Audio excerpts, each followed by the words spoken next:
A tense political situation and an increasing terrorist threat in Europe forces NATO to change its strategy and approach. How NATO will adapt to the new specific security requirements and how the alliance plans to address emerging cyber threats. Well, first of all, we recognise that there's something today called hybrid warfare, which is the ability of states to use sabotage or propaganda campaigns, intimidation, cyber attacks to undermine democratic countries.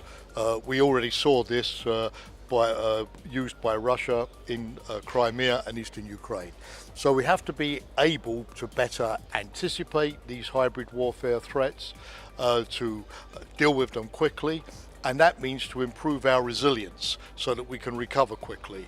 That's also part of deterrence. The more resilient we are, the less chance there is that we will face that kind of attack. So that's the first thing, hybrid warfare.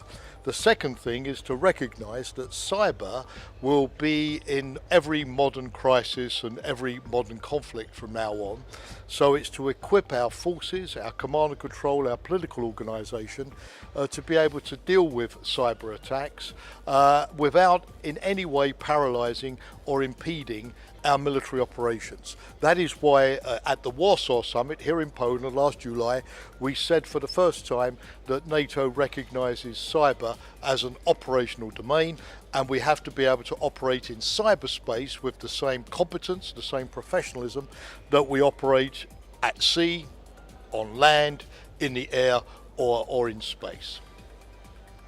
The NATO-EU cooperation in the light of mentioned already problems seems to be more important than ever. How the strategy for these common efforts look after the Warsaw Summit you mentioned, sir? Well, in Warsaw we really made a massive step forward. We signed with the European Union a joint declaration to reinforce our cooperation. Of course, this is a piece of paper, and like all pieces of paper, it's only as good as the implementation. But I do believe that it shows a new spirit in both NATO and the EU that we have to work together. Our agendas, stabilising the East, helping Ukraine, helping Georgia, stabilising the South, dealing with ISIL, migration, all of the threats from the South and the collapsing states order in the Arab world.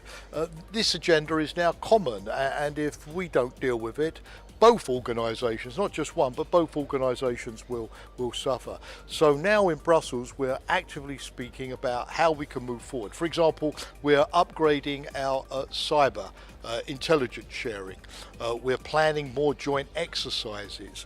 NATO has offered also to help with its ships in the Mediterranean, the current EU operation off the coast of Libya to deal with the migrant issue. There are many other areas, but that's at least a good start. My last question is about your impressions regarding this conference. How do you feel in Krakow? What do you think about this CyberSec forum this year? Well, I would say it's very impressive because this is one of the biggest events of its type, and what I like about it is it deals with all aspects of the problem, not just the military aspect that I deal with, but also the educational aspect, the industrial aspect, the technology aspect. So if you really want to do a sort of a master's degree in cybersecurity in just 2 days in an absolutely beautiful city where the sun even shines, this is definitely the place to be.